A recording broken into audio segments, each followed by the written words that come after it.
All right, this is Dr. Norbert coming to you during the hiatus. Let me throw the cameras on. There's my camera, boop. And there's my guest's camera, boop. And let me get rid of Kingpin. We had enough of you, Kingpin, boom. This is Dr. Norbert coming to you during the hiatus between seasons 13 and 14 of the TTS Leagues.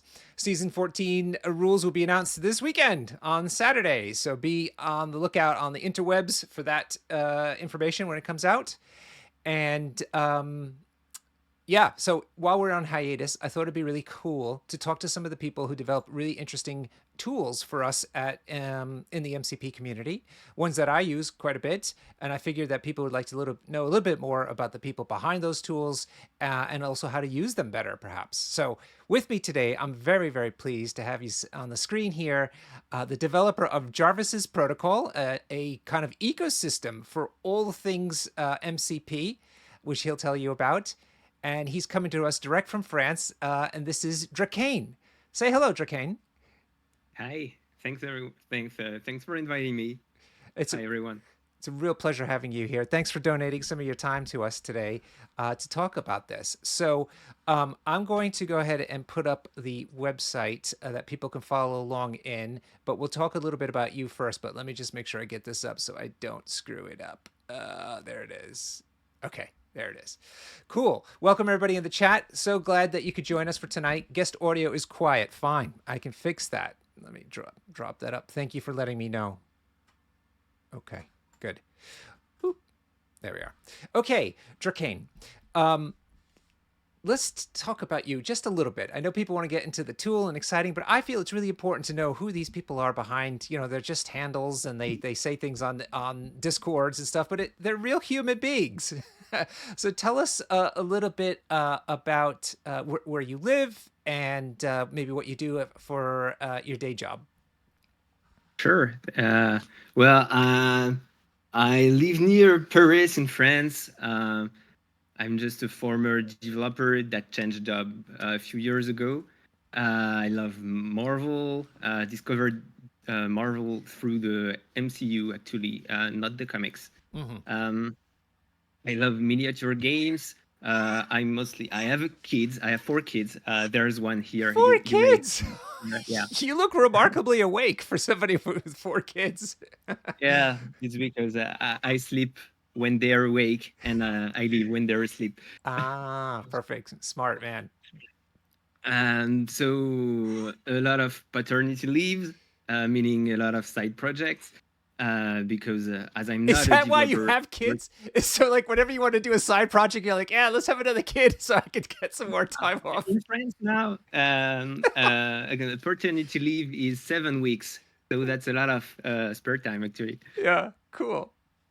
Well, spare time. You're taking care of an infant, so that's not so spare. Yeah, well, they sleep a lot. Yeah, cool. Fair enough. So now I'm an engineering manager, not a developer anymore, which means that I have not that much time to code anymore at work. This is why I'm looking for projects to use my spare time on. Mm-hmm. And also, I'd imagine keep your skills sharp.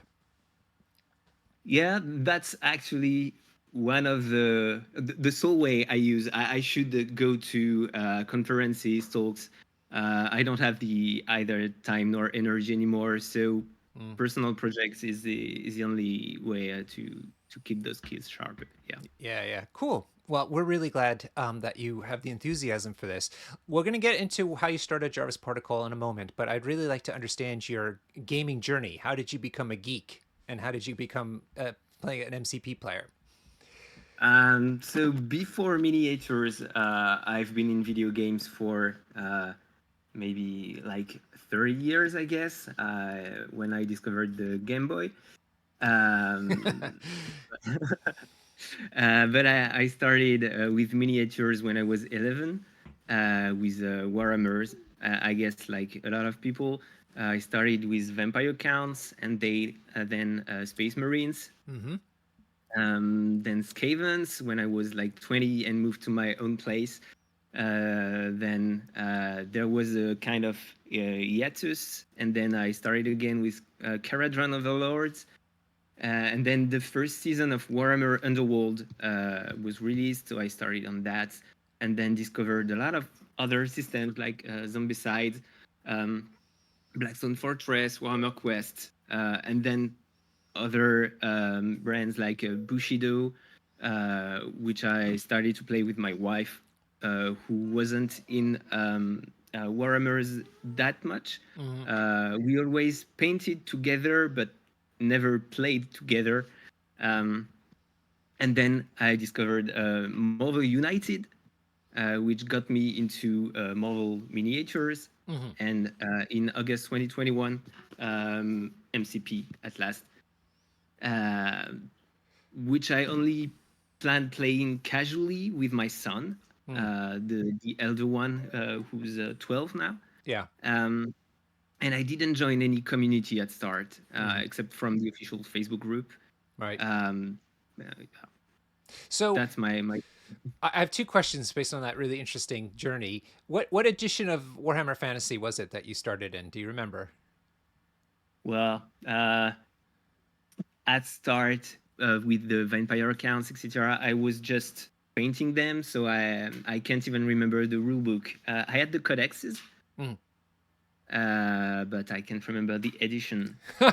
So it's that far ago, long ago. I, I guess that I only have 2 or 3 games of Warhammer with a friend when we were like 30. So that's like 20 years after having started, actually. Oh, okay, fine. All right, so quite some time then. So my big question then is it seems often very hard for GW players to leave the GW universe. Like, they switch between games, they complain about their games, but then they go back to another game that GW makes, and they're always in that. I find it very hard. So how did you make the leap finally to look outside of the GW offerings to the bigger world of war games? That's a good question. I think the first one was Zombicide. And I found some Kickstarter, which is a platform I didn't even know before with JW Games. And then by randomly receiving some ads on Facebook, I guess I discovered some other games, and the Marvel ones appeared on my screen one day. Yeah, yeah. So you were in a mindset though that you were looking for something different. It sounds like. Yeah, something that I would be able to play at home with my family at first. Got it. Um, and and then I discovered that there were other people around me, like 15 minutes by car, Yeah, yeah. who I could play with. Okay, perfect. So then you started playing MCP in August of 21. So that's about a year. Yeah, it'd be a year and a half ago or so. Uh, right? 21. It's 22, almost like 23. Oh, 3 no, years. no. Two and a half years. Yeah, cool. So, and you've been only playing it casually, or have you been going to some tournaments, or, how deeply did you get involved? I have like 14 real games with players. Um, I guess half of them in real life, half of them on TTS that I only downloaded like 5 months ago, but found that it's a game changer to meet with other players. Yeah. Like I guess I found out that there are 3 players in my neighborhood, which is already a lot in a French point of view. But TTS changed a lot of things. Yeah. Oh, do you play TTS games as well? Yeah. Ah, Yeah. fantastic. I joined the French TTS League in January. It's done now. I think I'm in the last year, but I lose a lot. I guess I have like 4 wins out of 14 games. Ah, I'm not a good player, but I don't care. I just want to enjoy. yeah, of course. That's great. Okay, so the big question then. There you are, enjoying the game at home. Maybe now I'm finding some players outside. What uh, gave you the spark to develop Jarvis's protocol? So very late actually. I joined like the French Discord in Jan 2022, but barely talked before late 2022. At which point I had like 25 miniatures painted, and my fourth kid was just born, and I had those 7 weeks of paternity leave. Right. So I wanted to start getting into the game for real because I had time with real rosters instead of just playing a random crisis with my kid and random squads built without affiliations, without even rosters around that. Right. So I knew from the French Discord that a player lived like 15 minutes from my place, and I started building a roster to play against him. I remember benchmarking Excelsior, Cerebro, Crit Wild back then, and created my first roster with Excelsior. Mm-hmm. But I was a bit frustrated because I couldn't find the kind of user experience I was looking for desktop.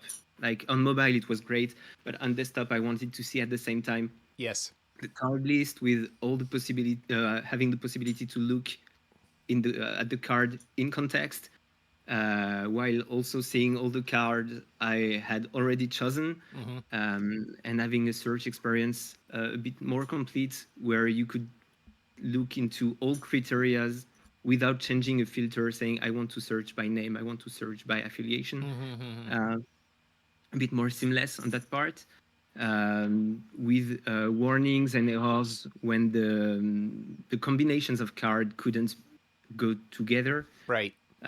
So this is when I started developing my own thing when the baby was asleep. Mm-hmm.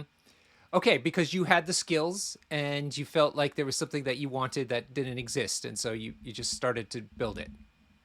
Yeah, I guess at that point, 2022, that was 9 years of experience in web development. Mm.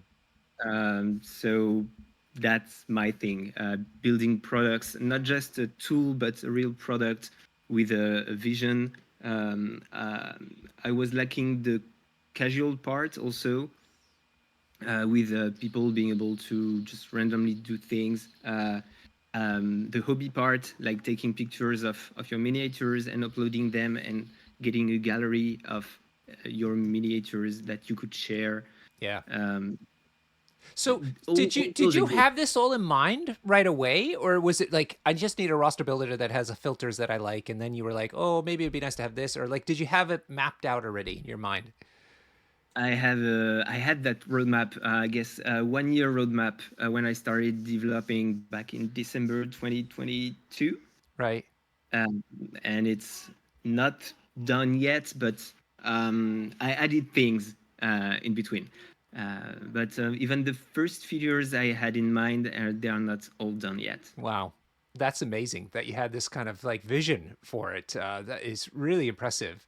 Um, and was your initial coding then strictly on the web version, or how Yeah. did that work?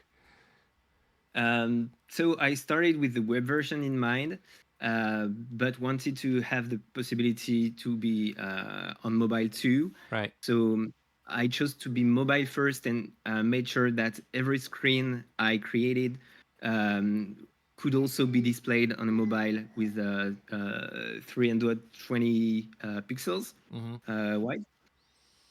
So the roster builder, I can remember I have mockups drawn where you have the desktop version and the mobile version near it. I didn't expect having real mobile apps at start on the responsive website, Uh-huh. but Right. then decided to that the cost, the development cost wasn't that high to add the apps because they aren't native apps, that just web views. So not a lot of developments to I create see. them. So it's kind of like a pseudo app on your phone. It's an app that runs on itself, but really what it's doing is resizing stuff from the website coding. Is that right? And I'm Yeah, it's even opening a browser within the app, and the browser you can't see it, but it's the URL of Jarvis Protocol. I see. Because one of the things I really love about your work is, first of all, it is on the desktop. That's really important to me because I do work a lot more easily. I like to refer to stuff when I'm traveling on the phone, but when it comes to serious work, like putting a roster together and looking through cards and stuff, it's way easier for me on a browser. So that's excellent. But I have to say, the seamlessness of the app version with the website version is remarkable. I mean, for anybody who hasn't used it yet, it's literally the same. They have the same pathways, they have the same views. Everything is exactly the same. So it's very comfortable, and so you can easily switch from one platform to the other as your circumstances dictate. Yeah, there are a few things that frustrate me sometimes. Like you do some change and you use the mobile app not that long ago, like minutes ago, and the change isn't synchronized instantly because there's a 5 minute cache. But I learned to live with that one. Yeah. Okay. Fair enough. Um, and what keeps you motivated? I'm very curious about that as well, and then we'll start talking about the application next. What keeps me motivated? The fact that it's still the sole way I have to code, actually. Yeah. Um, the idea of being part of a community and bringing some value, um, even if other applications, I named Excelsior and Critwild and Cerebro, did a lot and still do a lot to the community. I hope I bring something a bit different in the approach. Um, what else? The fact that my roadmap is not done yet. Uh, I think I won't stop before it's done. At some point, I will have to add less new features or less big features because they take months to add. But anyway, adding the new cards and new characters, that I won't stop. Amazing. I really appreciate it. Honestly, it's so selfless a thing to do for the community, and so valuable. And you'll see with your the ethos that you bring to it, because you also have community elements into this, not just a roster builder. It really shows how much you really are thinking about the community when you're developing this. So thank you so much. You're welcome. My pleasure, really. Good. Now, I want to just quickly mention, as people can see at the top of the screen, if you do feel so inclined, you can donate or do use a Patreon to help Drakhaine out with all the. I'm sure there's actual hard costs when it comes to hosting this stuff and developer kits or whatever. So please do use that. But is there other ways that people can get a hold of you, either to just thank you or to give you suggestions and things? What's the preferred way to do that? For the moment, there's Discord, Facebook. In a few days, there will be an in-app messaging tool with a bug reporting tool that has been asked for, I'd say, months now.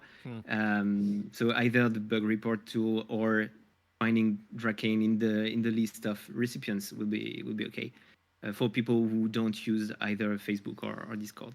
Okay, great. So that's excellent, easy to do. And for the geeks out there, can you say like what kind of coding you use? I mean, I don't know anything about this sort of stuff.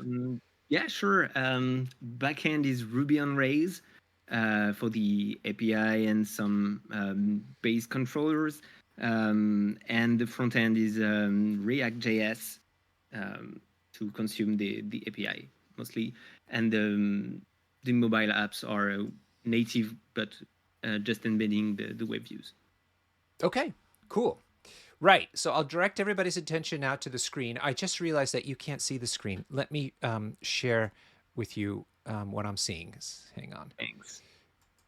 Yeah. Okay, let me know if you can see the web browser now. Yeah, I just have to find a way to make it bigger. bigger, but okay. I can also just open the Twitch on the side and I mute the Twitch. Don't worry. Okay.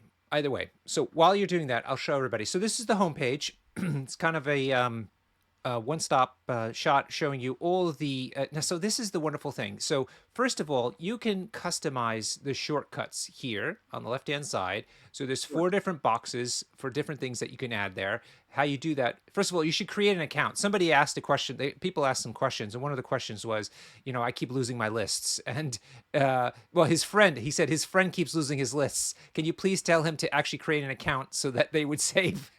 So yes. Sure. Create an account. I think that's one of the pain points actually of that website/app is that you have to create an account with an email address, which Critwild avoided. But Critwild was built with a mobile experience first. I guess they didn't have a desktop version. Right. That meant that you could have your rosters stored in memory in the app, whereas Cerebro and Jarvis Protocol have to synchronize your everything you create in a database, which requires authentication to Right. know that it's yours. Okay. But you don't ask for anything else. You do ask for the email, obviously, because that's how people use to log in. But anyhow, if you go into the settings, there's a whole bunch of different cool settings here. But what I'm referring to is here, shortcuts on the homepage. So here you have a drop-down box, and you can choose all the different views that you exist in the app. And decide which one of the ones you want to have on your homepage. So, and then for people who don't know where to go, because there is a back button always at the top here, but if you click here in the middle where it says Jarvis Protocol, that always brings you to the homepage. I find that really handy. So what you see here is, of course, the donation section and some acknowledgments for people who have contributed. Thank you, everybody. Here are the shortcuts. These are the ones I chose, for instance. Recent changes is lovely. So you can see every time something gets added. Here's electrostat card in there. And that's another thing, ladies and gentlemen. He puts in better looking cards than get released in many cases because of the streaming views that they get, screenshots of everything.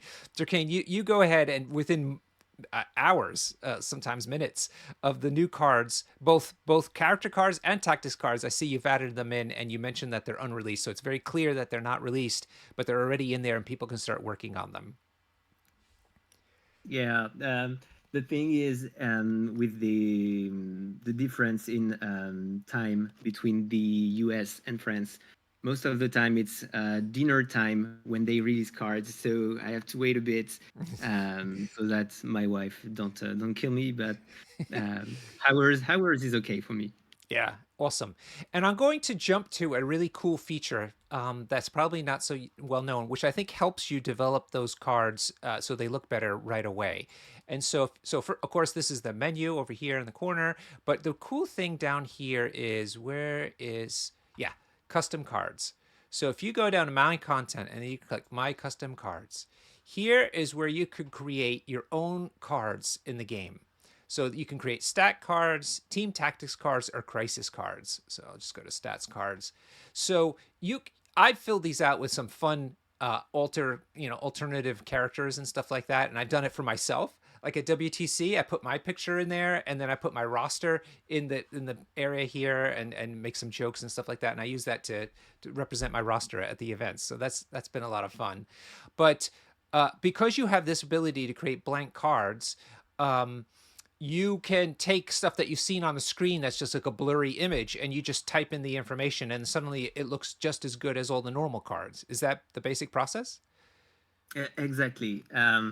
I'm not using the start card editor to create the cards. I'm using code instead because I have macros to create attacks a bit quicker, and I can copy paste things on an easier way. But at the end of the day, both the official cards and the custom cards use the same engine to render. Yeah. Yeah. So this is what I was talking about, where I created a roster for myself and some funny superpowers of mine and stuff like that in my picture. So this was from the WTC last time, and then like we created a. I should get rid of this. I'm going to come back to that, man. You can go to created a character that we were going to use at the Belgian Masters. This was like a little model they gave out, so I created some rules for it that you could play with fun games.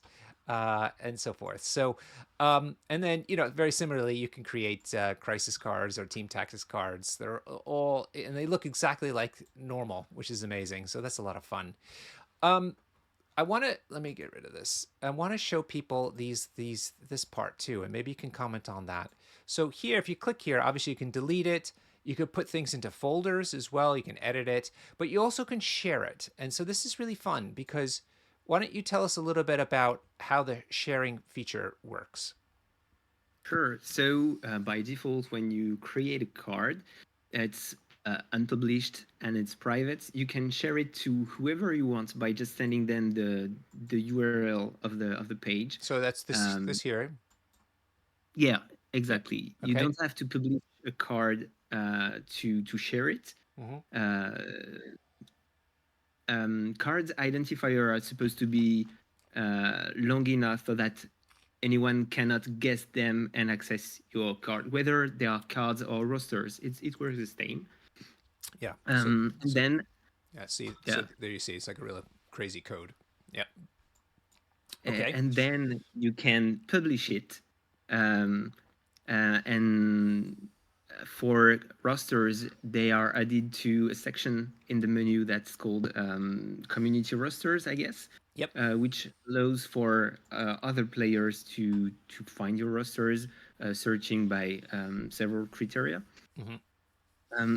At some point, I had the community cards section also, which I removed a few months ago because the app was blocked by Apple during submission because of copycat reasons. Um, so I removed it. You Maybe mean at some point copyright reasons is what you mean, right? copyright. Yeah, I Copyright. think the reason that appears is copycat in the. Um, Let me check. Copycat is a different term. But I can understand why it was connected somehow. But that might be an English idiom thing. I wouldn't expect you to necessarily know the difference. Okay, well, that might be copyright. Yeah, you meant copyright. Okay, Copycat right. means when you literally like essentially steal something from somebody and create a version of it that's equivalent to the other version. So it's sort of like copyright in a way, but that's kind of funny that you said it that way.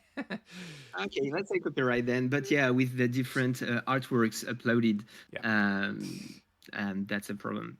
Okay, so let's go back. I'm going to come back to how you share stuff in a moment. Let's just talk about the actual um, program. So there's two things it can do. One is a database of information, and one is it can create rosters for yourself. Okay, so let's talk about the database aspect of it first, and then we can talk about how you create rosters. So what's wonderful about your app here, you have a master search bar. You literally can write anything in here and it'll find anything related by the different types of aspects of the game. So if I wrote in here, let's write in Gambit. So Gambit, of course, you can pull up his character card, but all his associated tactics cards and gems will show up here as well. You can also figure out what box he came in and what's in that box, and even what token is used if he has a particular token, which is just amazing. So let's say, and then you can limit that, of course, by using this filter here, correct? I think those one direct you to the specific list of crisis cards or list I of see. characters Okay, yeah. and get you out of this search. Okay, so let's go back to Gambit. Oh, come on. I'm sorry. There we are. So you click on Gambit. Now, this is the general card. Of course, now first of all, here's the card. If you want to flip it, you just touch it in the corner and it flips like that. You got this cool animation, which is a really nice touch, Drakhaine. And then you can download it, which people don't know how to. Sometimes because like for instance, what I loved about this is when there's a minor change to a card, like an errata or something like that, you can go ahead and print it out and then put it back into your sleeve, and then you have their updated card. You don't have to try to like fix it yourself or anything. You can download it as a foldable card or just the front and the back. You can import it into your My Cards. So you just go ahead and print it. So I just hit print and print it out and then fold it in half and put it down. It's fantastic. So there's the card. It looks exactly like the actual card in real life. And in fact, all of your cards now are landscape view, right? So the few cards that are still the old ones that are portrait size have been resized to look like this, correct? Yeah, correct. I started to move all the cards to the new landscape format with the bigger artwork. There's an option. It's opt-in. There's an option in the settings to see the 2023 format for stat cards. Oh, okay. So let's see. Would that be? You have it on. Always use the new template for stat cards when available. Yeah, cool. Of course, got to go with the new. All right. Now, here's the fun part. Look at this. This is well, I'm going to show additional information. It tells you what box it comes in, and the link right to that box that gives you information. The base size, which is not on the card, so that's helpful. The affiliations that it comes with, the tactics cards that are connected to him. Then you can add it to your wish list or to your own collection. And then this cool thing about errata. Let me think of one that has had errata. Cosmic Ghost Rider. Oh yeah, yeah. Good call. Cosmic Ghost Rider. Okay. So here it shows you everything that changed. This is amazing. Power is so helpful. So you see that the power cost of his spender went from 6 to 8, you know, whatever else has changed. So that's all in there. And then also these tags. And so what's fun about these tags is that if you want, I've sometimes looked for characters. I want all the characters who can push. And so because it's been tagged here, then if you choose that in the filter, it'll show that. So I'm gonna do that next. Show gallery. I'm not sure what that does. Oh gosh, this is people who've contributed photos to your database. Is that right? Yeah, right. It's exactly that. Yeah. Wow. So you get even painting inspiration on the page. Amazing. That is a beautiful model. Holy moly. Thank you for Just outside of the picture. Okay. Yeah, this one is intuitive, I guess. Okay. And then so here you have another button called show differences between both sides. So this will highlight if there's a change from one side of the card to the other, not in terms of errata, but just because of the card, the character's designed that way. So if you click that, it'll show you that the stamina differs on the two sides. So that will trigger you to say, okay, let's see. On the front side, it's 9. Let's take a look at the back. Oh yeah, it's only 7. So it draws your attention to it straight away, which is lovely. Yeah. And then I think the most different one is the Green Goblin, who has different attacks and different content of attacks depending on the front and back. Yeah, I think you're right. I mean, he's certainly got a lot, if not the most. Yeah. Oh yeah, look at that. Amazing. That's so good because sometimes people don't even realize it because they flip back and forth between the cards so quickly. Okay. And then there's a FAQ button, and that takes you to, is that FAQ about the site or about, oh my God, it goes to the Atomic Mass Games forum. So what is this? Oh, so I see. So you put the character name in the search bar for us, and then you have to look through it yourself. Amazing. Yeah, I didn't want to try to do something too fancy. It's just the name. You have the same thing for Team Tactics cards. This is better than trying to copy paste all the contents you have on the official forum in database on my side and having to keep it up to date every time there's something new. Yep. So let's take a look at what you show in the box view. So the box view shows you the number, the box number, what cards came in it, and then also what tokens came in it, which is also very handy sometimes. And then this is to add it to your collection. Yes? Yeah. And this is to add it to your wish list, I imagine. Yeah. And then, of course, you can then just actually purchase it. Looks like they don't sell it anymore. That's why. Because they packaged it in the combined box. I should remove those links at some point. Oh, even with the release date on here, because this is not out yet. This is not released yet, so it even tells you that. But then if you go here, it should take us to the pre. Yeah, sure enough. Wow, amazing. Cool. Okay, so that's to show characters. So you could go there, and now if you go to the characters page, like this, you see it says filters, 180 results. Now you can sort this alphabetically or by box set number or by release date, which includes unreleased cards. I'm going to show that next, or by threat level. So let's show release dates real quick. And there you can see if it's brand new, it'll say unreleased on there. And so that way you can know. And everything else then is in order of time. But now look at this, guys. This is the filter ability. And look at all the filters it could do. So affiliations, which is fantastic, or you can also only show the leaders within the affiliations. And yeah, there's that. Then statistics, You can sort things or filter things out by threat or by health or by the size of the character or how much they move. There are different threat values, or sorry, defense values. Okay, attacks. What if they have mystic attacks? You can click that on there. If it's an area attack or a beam attack, superpowers. Now, there's only a few of them, so I imagine that these are built off of the tags that you've put in there. Yeah, that's just adding a tag by default. Yeah, so there's a few of them, not everything, but there's common ones. Let's put it that way. K mechanics. So this is also a different, similar concept, but in terms of mechanics. And this is the one I use all the time. Can throw terrain, can throw characters, or could throw anything. This is so helpful to try to find those characters that you want to have that kind of ability. And then special conditions, either what they can inflict or where they can immune to being. The base size, if you want. The timeline, this is so the different types of rules that AMG puts out. Unreleased characters, you can hide them, or you can only put things from your own character in there. And then it says if you can't even find, if that's not enough, you could select it through the tags reference. And so here's all the tags that you put in there. Now I have to ask you, you clearly understand the game. Do you come up with all this stuff yourself, or do you ask your friends to help you come up with the right kind of tags and things to make it better? I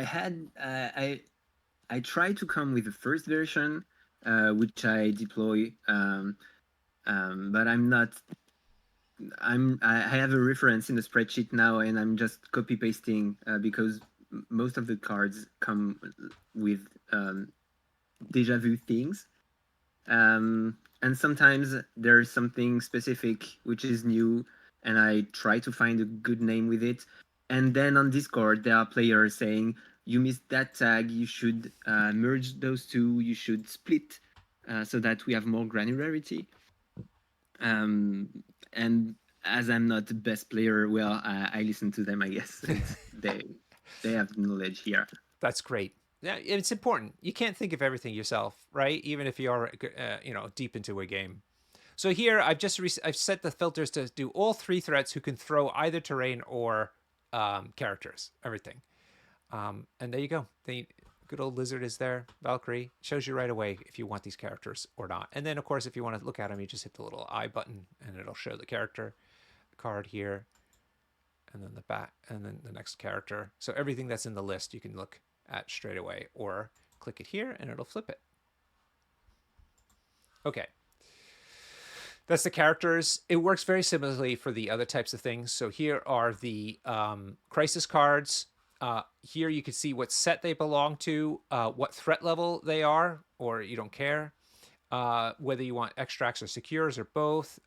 And then some tactics, some abilities depend on the type. There's subtypes of crises. If that isn't clear to you, there are some subtypes that sometimes really matter. Like for instance, Quicksilver. Quicksilver can only pick up or steal points of interest. He can't steal civilians, so that might be important to you. What map they set up on, the max VPs per round, which is really handy. Pay to flips, you can actually just show the pay to flips or not, or then what is your own collection. Any thoughts you want to mention about this? Well, here again, I did those that were the more obvious when I started, and then by listening to players, I added like the pay to flip wasn't in the initial set. There are both for team type cards or stat cards or even crisis. There are a lot of filters that have been added with time based on feedbacks. Yeah, cool. Team tactics cards and gems are in there. This I find actually one of the most useful tools because there's so many tactics cards, 390. 363 unique ones. Some are alternative art ones. And so here, what's wonderful about this is, first of all, you can filter them by which are affiliated to an affiliation or being unaffiliated, so no affiliation. So handy. Then look at this. You can show cards that are character dependent, show cards that are not character dependent, only show restricted cards, and then when you have your own roster built up, you can click a button and it'll show you tactics cards that are only connected to the characters that you happen to have in your roster. if that's what you want to see, which is so handy. Yeah, this one is only available from the roster builder, um, but I use it a lot when building Yeah, because rosters. there's so many cards, and I tend to quickly go through to see, okay, which are the ones that belong to my affiliation, to see if I want those. Then I look at all the ones that are connected to my characters. And then after that, I look at the ones that are unaffiliated, so open to anybody. And your tool makes that very easy. You've even put the one-shot cards in, so these are the new terrain kind of special rules that AMG has put out. And lastly, box sets. I think for the sake of completeness, you're just showing all the different boxes. And that takes you to that same page that we were looking at before. Okay, cool. Now, let's talk about the building your roster. So you go into My Rosters here, and you can download these rosters. Oh, sorry, I beg your pardon. You can import a roster. So if somebody Yeah. sends you the code, this is great. You look at the common code. The community has agreed on a set of codes for all the different cards in the game.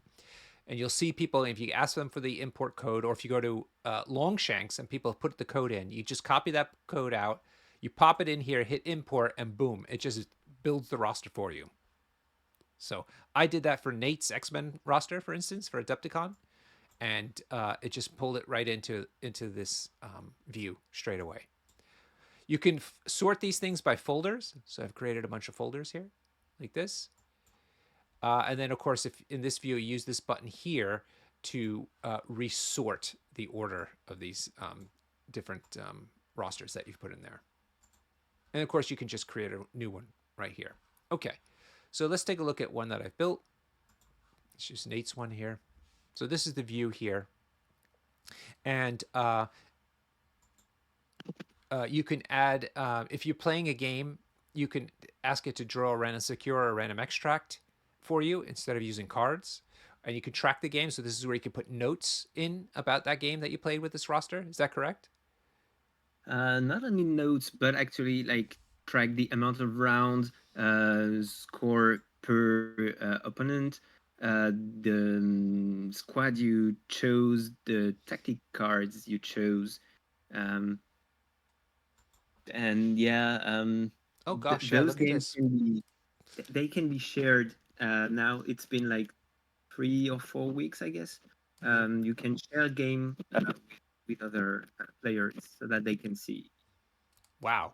whatever you do. Look at this. This is amazing. So this is a diary, basically of the game. Date of the game, the amount of rounds, literally every aspect of a game. The squad you picked, your opponent's squad, and the tactics cards you chose, and then some notes. This is amazing. Where would this information live after I save this? You can access statistics for all your games and filter like all time, past year, past month, filter by opponent, filter by Whoa. I guess leader, filter by roster. Um, Where do I go there to are, see this though? it's in my games tab, and I guess from there's a statistic button if I Oh, here it remember is. Yeah, correctly. yeah, my games. Yeah. Okay, cool. Yeah, I don't save any of that information, so unfortunately it's not there. Um, but yeah, you put all this, so it would show up here, and so all that information would be here, and then you could do statistics based on everything that you've saved so far. Wow. Yeah. Okay, so going back to the rosters, so let's create a roster just to show people how it works. So the first thing I like to do is I hit the little cog wheel. I put the name in, whether I'm using standard timeline or not. Now, here, what's interesting is if you put the links of other people's rosters in here, like for instance, if you're on a team tournament, you can put their rosters in here. And if you do that, you can tell it to say, I can't take duplicate characters or duplicate team tactics cards or crises. And that way, if you try to pick a character, like Lizard, let's say, that somebody else has used already, it'll tell you you can't use that because it's already been used. Yeah, and it's updated, I guess, due to the cache. Every this one is every minute, so that there's a short feedback loop when your teammate is doing some changes. You get the feedback pretty quickly, and this way, I make sure that there's no overlap between the rosters. Right. Though, if by chance you click on a character that was added less than 1 minute ago, you'll still have an error showing in the top right corner. Oh, okay, cool. Excellent. Um, so that's it. I will put the name of the character in there. You get statistics on it. We'll come back to that in a moment. And then this thing here will tell you if there's errors. So if you see the little exclamation point, you know there's problems here. Now, obviously, it's just showing me that I haven't done anything yet, so it's saying all these things are a problem. So that's fine. So here is where you then chose when you're going to start putting characters in, or gems, or tactics cards, or the crises. And you can, again, search just like before. This is why it's so nice. Just like on the beginning page when it was just a database, you just search the way you, with the names, or you can use all the same sort of filters that I showed you before, and it'll change all this. And then you just click on them, and they get put over into the into the uh, into the roster. Okay, and so there's 6 and 6, and then I'll just pick 10 of these characters here,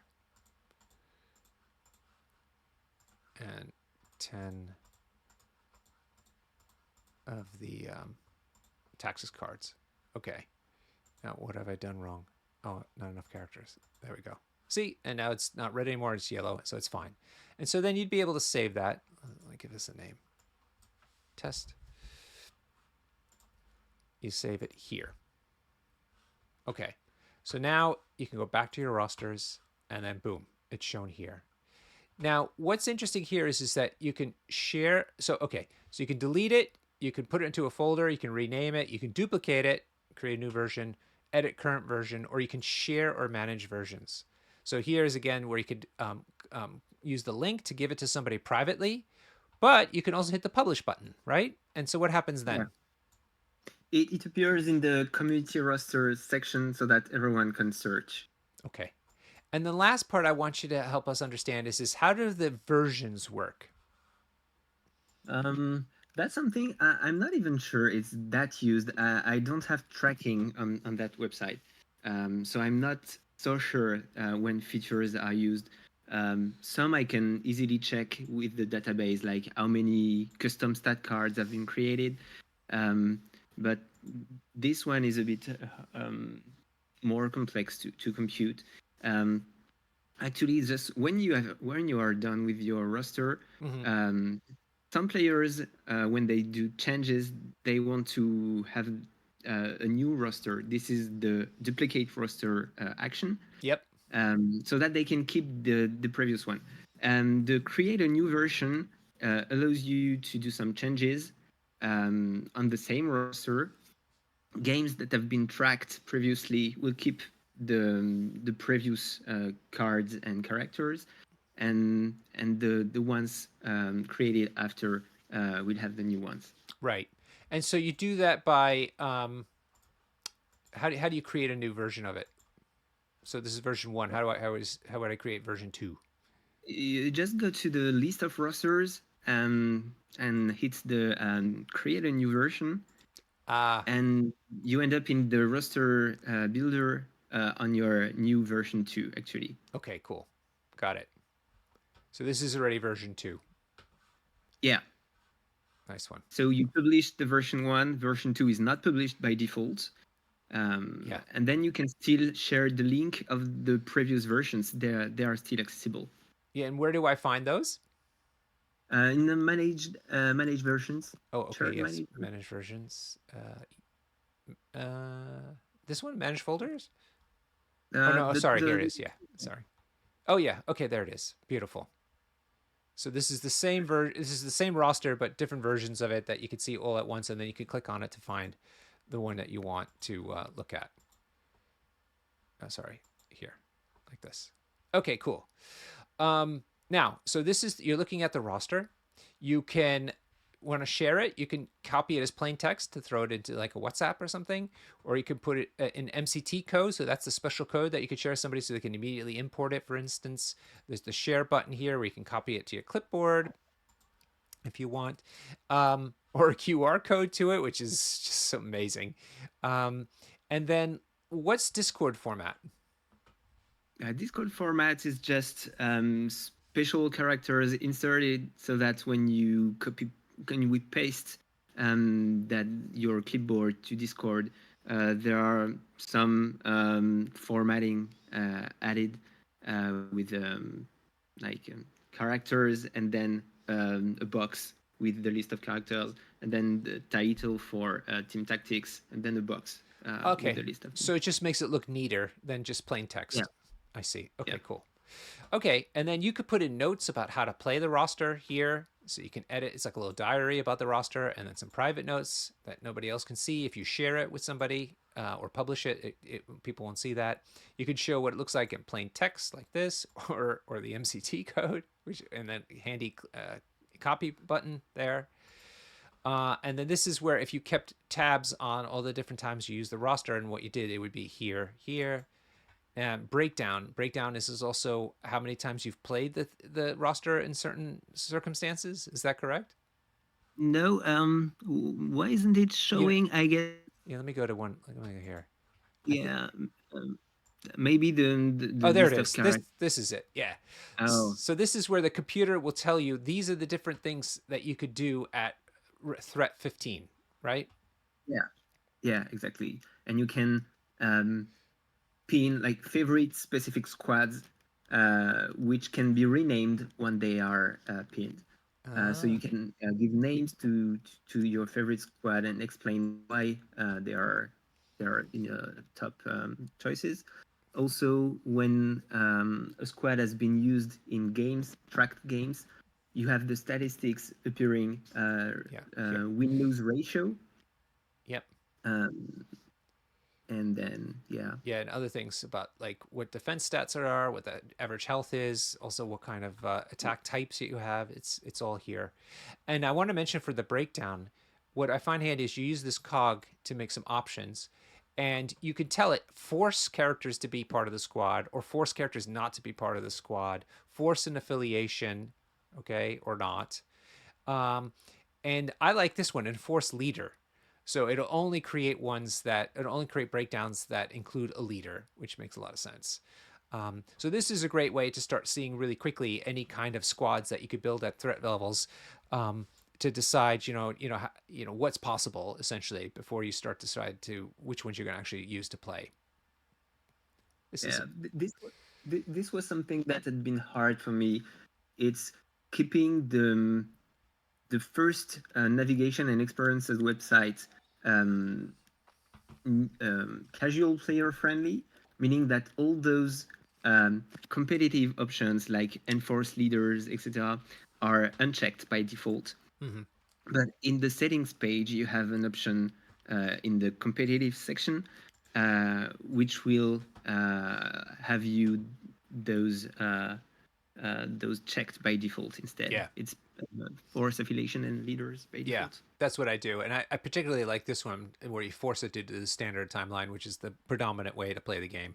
It's really good. Okay, that is the rosters.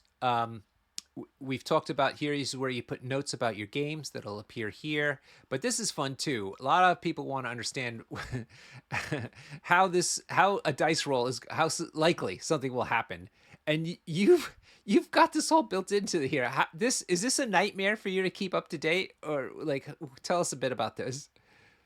Yeah, so I'm not that in mathematics.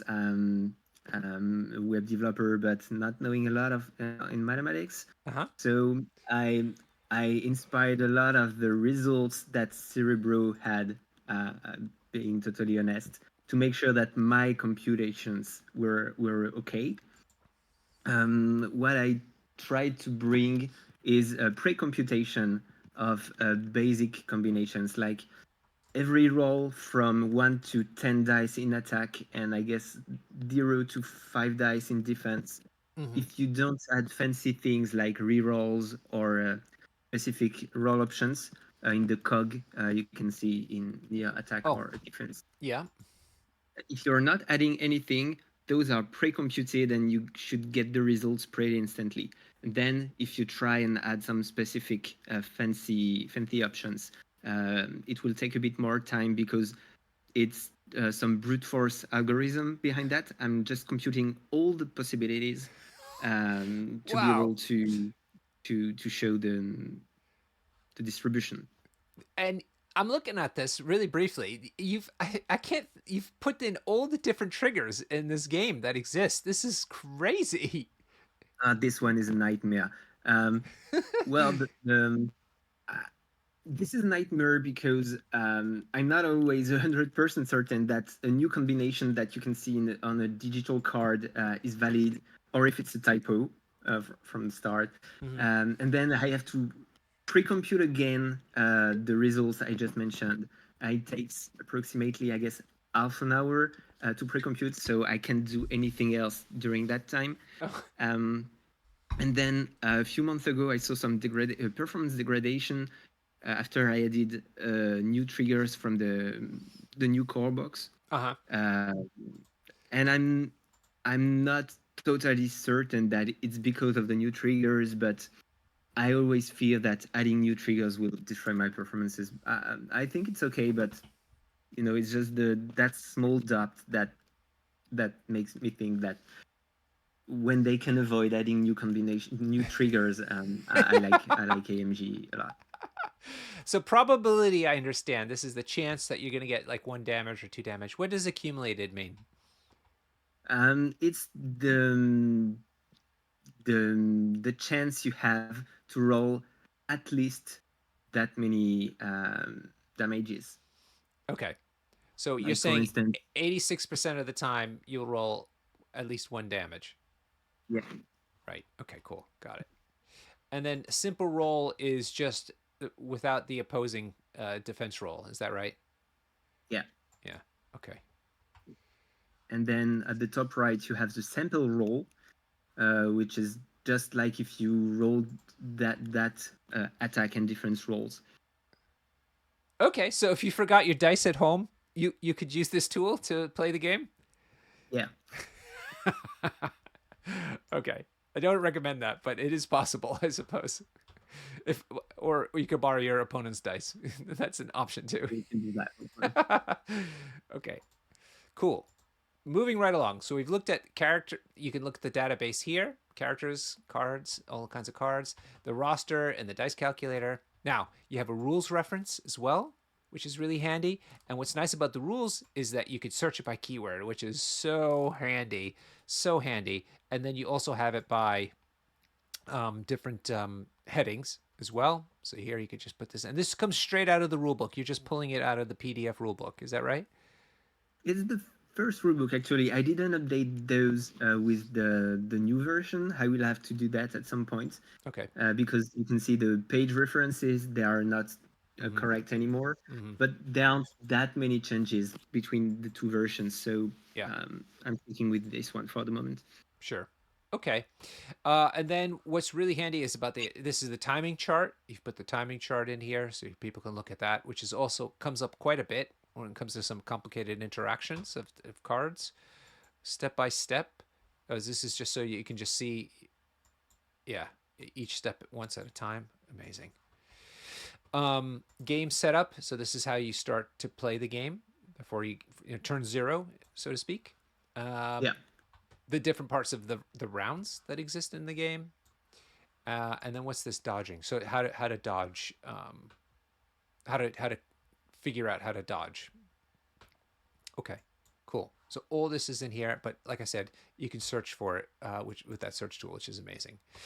Tokens reference is a lot of fun because there's a lot of tokens in this game, and you see these on PDFs around the internet. But here you have them all, and you've even put in the old core box and the new core box versions of the tokens. Yeah, on this one I had a bit of fun. You can see a search bar at the top. Yeah. I tried Oh, to color. describe every token, yeah, with how with a lot of keywords, so that even if you type like green, but like D or IN, you can find every token where there's something that symbolize a green. Ah, okay. Amazing. And so it has the old crisis tokens as well, and then also people's this special special things. So let's look at Gambit. He comes with one. So here, Gambit shows you right away the little token that comes with him. So this is really handy. And then you have a filter as well, whether you can filter it with just what you happen to have in your collection. Okay, so I let's. admit I didn't even remember that one. Yeah, there's lots to explore. Lots to explore. So that's the tokens reference, affiliation reference. I use this a lot. So I said, you know what? I want to play Spider Foes, but like, who's actually in Spider Foes? And I use this all the time when I'm ideating on like where I want to go. Um, like starting a new roster. So super handy for me as well. And the last item in there is the maps setup. So this is all the different maps that exist now in the game. Cool. And then if you click on a map, you have the list of crisis cards that Oh, are on that are associated with that. Super handy. Oh, God, it's just like the gift that keeps on giving. Look at that. Now let's look at the infamous A map. Let's see. Oh, I still have it in there. Nice. The old band Mystic Herb map. Yeah, sad. There it is. Cool. So we talked about content creation. Now this is we showed all the different cards that you can create for yourself, but you can also show what's in your collection here, broken down by type of thing. You can show your gallery. So this is the pictures that you've added. Now, when you add a picture here, does it automatically get put into that public database, or do you choose? You have to choose. It's publish. There are just two rules, I'd say. No proxies, and blend color background, plain color background. Just to make sure that people, when seeing the gallery, they won't see like your keyboard, your ashtray. It's just consistency, and they can focus on the characters and colors. Good for you. That's really great. So it's a bit of quality control that you've added into it. Yeah, I have a small moderation tool. I say either OK or unpublish. It can sound a bit harsh, but I want to make sure that the experience on the public character page will be okay for everyone. I think that's great. So then here's this is again showing how you care about the community. So there's a community section. So first of all, you can put your profile in here. So it shows you know as much information that you want to put in there or not about yourself. But what's nice about this is that then if you go to the world map, for instance, here's the world map, and you could search for players and local game stores. So the blue ones are local game shops. And so let's see if we can find mine here in London. Look at this. So these are all different players. You can find yourself a player. And, oh, we're getting close. Yeah, sure enough. There's Bad Moon Cafe, and there's me. Hey, that's where I play. And there's Bad Moon Cafe. I think this is fantastic to find new players. It's so good. And how do people? So it's just when you create a profile for yourself, like as I showed before, it'll show up on this map. How about the different game shops and things? How do they get put into the map? For the moment, you have to contact me, and I add the markers on the map. I'm still hoping to get some time adding a form to suggest new LGSs. Cool. What about in Copenhagen? Let's see. Just players. Say who's playing here. Akar is playing. If you're looking for a specific person, you can search by their name, pseudonym at the top. Bad. This is great. So that's amazing. And then the last part of the community thing is community rosters. And so this is where people will share the different rosters that they've built for whatever reason that they like, and you can filter it by the author or the affiliation leader or characters. So you can find rosters based on some criteria. But in your experience, why do you think people upload rosters to show here? That's a good question. At start, there weren't that much, but I wanted that part so that uh, people that want to try new things, um, and instead of asking what should I buy, they would just Mm-hmm. try to find rosters with 5 or 6 characters they have and see other opening options. Yeah. Yeah, it's really handy for that, and you can import it straight away into your own rosters via there. Cool. The last thing I want to mention, as a creator, you can also upload your blog or a video or a podcast, and it'll show up here. I forgot now though how to do it.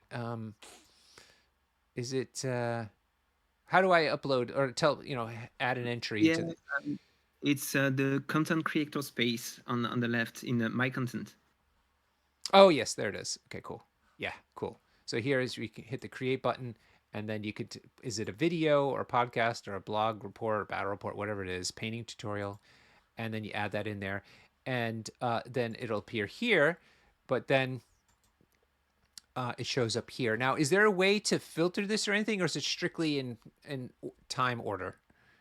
For the moment, it's necessarily by time order, so that you can see the most recent stuff at the top. Mm-hmm. I will soon, I think, only keep the 10 latest content and have a show more button because Mm-hmm. it takes a bit of time on the Mm-hmm. homepage to load. Mm-hmm. Yeah. And then you can, in your settings, filter by language. Actually, if you're not speaking German or French, Yes, you can strip every I content saw that composer. here. So if you go to settings at the top here, then you can filter content by the person. Now, let's take a look at that real quick. Gamers Guild just put up a new thing about the Spider-Foes cards. So you click on the link there, and it goes right to their page. That's amazing. So that's up to them. They put in the link that it goes to. And Soren, Yeah, yeah, go ahead. I don't want to host content. That's not. Um, there are services like Across the Bifrost that do that really great on, and you can find direct links to podcasts on Yeah. Spotify or whatever. So it's just a database of content related to MCP. Yep, I love it. So as I hope people can see that there's a whole bunch of community aspects built into this app, on top of it being a database and a roster builder. We're going to wrap up now with some questions that people submitted to us. But Drakhaine, one question I have for myself is, I get stuck in the tube all the time where there's no internet connection, or on airplanes. That's the other one, on airplanes. And I'm like, I'd be desperate to build rosters in those circumstances, but I can't because it needs an internet connection. What is the issues with trying to get this to work offline?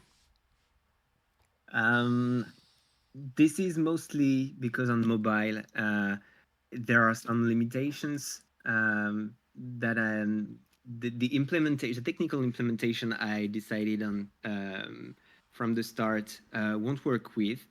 Um, in France, you have some unlimited data. Most of people have unlimited data. It's not that expensive, and you have data everywhere, even in the tube, etc. So that wasn't a use case I had in mind. And it's just after a few months that I discovered that it could be problematic in other parts of the world. Mm, I sure will have to work on that at some point. It's just that it will take a lot of time and a rework of some structuring parts of the code. right. Um, and I have so much things already planned that it's Yeah. just Yeah. after. Yeah. It's the airplane that gets me the most. I'm on the airplane and I'm like, oh, because it's usually after a tournament. And I'm like, desperate. My head is buzzing with new ideas, and I want to try to work them out, and I can't. But I understand it's problematic. All right, we answered most of the questions during the course of the conversation, but there's a couple that are still unanswered. One is, will there be a feature of contacting local players that are nearby on the map?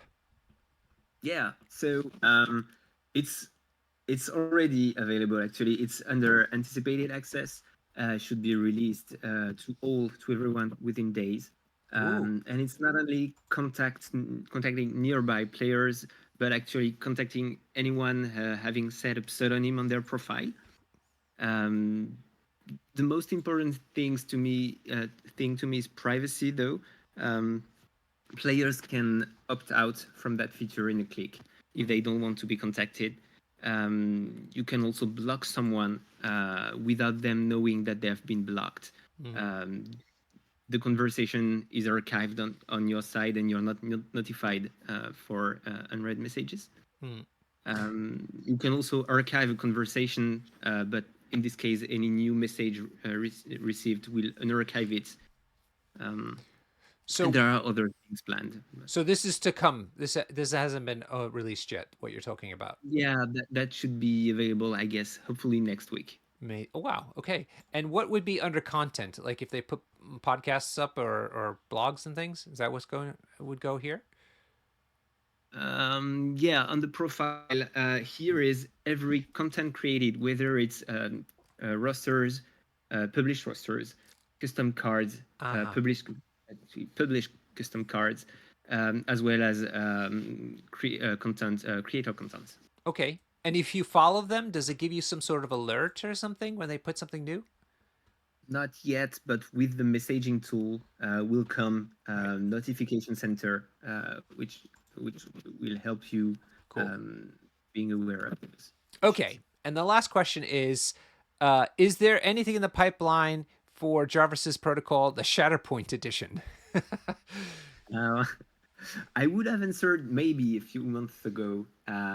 I'm leaning toward no now, mainly because of the time it would take to create new card templates, new Yeah. rules engine for the roster builder, and I have a pretty consequent collection of MCP characters now. I haven't started Shatterpoint at all. I'm not sure I would start, so that's one other problem. Sure. Okay, so let's wrap up then. The last question is what is can you give us a little preview of what's to come in the next few days or weeks? Um, Preview like showing something No, no, or just tell us what kind of features do you expect to show up soon? I won't talk about the far future, but short future you can see in the my games section when you Okay. try to create a new game that there is an not available anymore, not available yet button. Oh If yeah, you here. hit it, Not available yet. Yes, I see this. yeah. So that one, it's been almost 1 year I want to work on.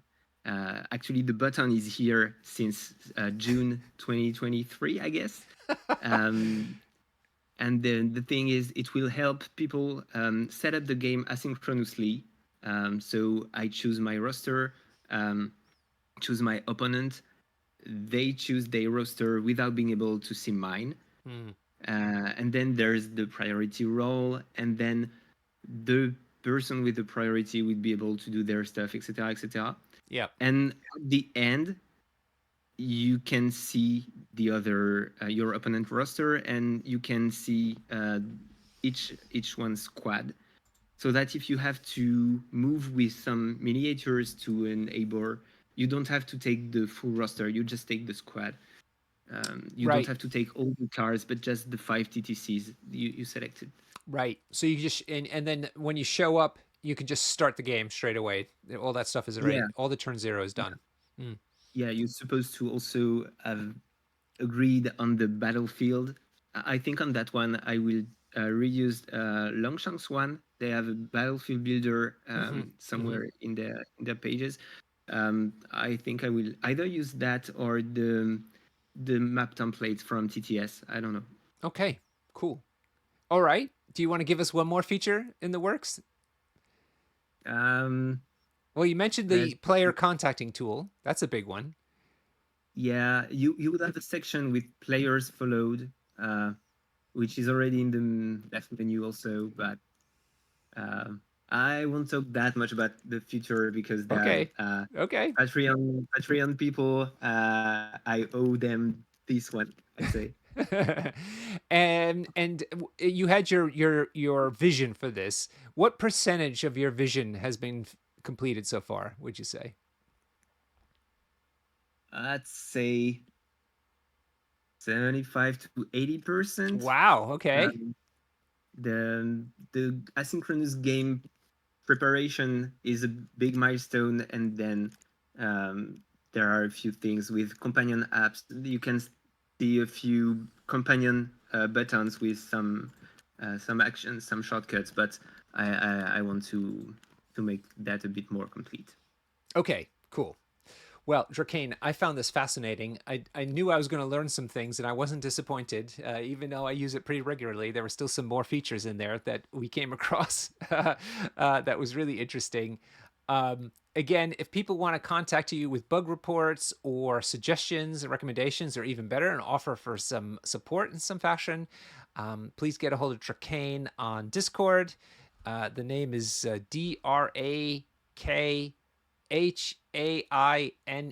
Drakhaine, Yeah. Cool. And of course, if you use it a lot and you want to help him out because he's clearly putting a lot of work in there, do consider adding some money into the system via the donate button or the Patreon button. When's your next tournament, my friend? When can we see you? You need to come out.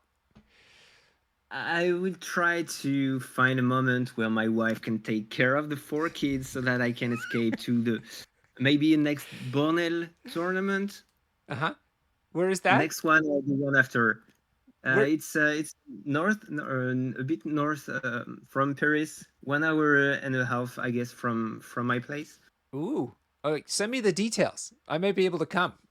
We came to Sure. Abbeville for a tournament, which was a lot of fun. Yeah, that one would be great. Also, it's less than 2 hours from my place, I guess, 2.5 maybe. So Yeah. And it was a very nice store. Maxi Rev's store in Abbeville was fantastic. Punisher 2DX, I think is his name, ran the event. A lovely guy, very friendly. And you're not going to the WTC, are you? no, I'm not. Yeah, sad. Okay. Oh well, but any case, we hope to send me the information about that Bornell thing. That's new for me. And in the meantime, I thank you again very much, not only for your time today, but also for putting all this effort into this wonderful tool. It really makes my life a lot easier, and I think it helps people literally around the world play this game more easily and have more fun with it as a result. Yeah. Thanks for your invitation. Thanks for the energy you put also in the community with your streamings. That's great. Cool. Thank you for that. All right, everybody. Thank you for joining us in the chat. We hope you found this entertaining. We'll have this up on video on demand very soon. You can give us your comments and thoughts about that as well there. In the meantime, have a wonderful time playing MCP and be on the lookout in the coming days for announcement for season 14 of the MCP TTS League, where you get to play with people from all around the world from the comfort of your own home. As that, I thank you all and have a great evening. Good night.